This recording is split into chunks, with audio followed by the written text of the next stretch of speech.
ठठो district reporter Mohammad Shafiq Jokhio government primary school जा दर्सी किताब न मिलिया आहिनि, जंहिंजे करे पहिरीं ऐं ॿिए क्लास जा शागिर्दनि जी तालीम मुतासिर थी रही आहे। असीं सूबाई वज़ीर तालीम सेक्रेटरी तालीम सिंध डीसी ठठो DO ठठो खां मुतालबो कंदासीं फ़ौरन पहिरीं क्लास जा दर्सी किताब ॾियारिया वञनि।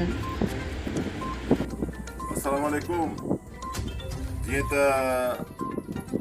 जेके बि असांजे सिंध ज़िले जा जेके बि स्कूल आहिनि, प्राइमरी स्कूल, उन जा दर्सी किताब पहिरीं ऐं ॿी क्लास जा अञा ताईं ॿारनि खे कोन मिलिया।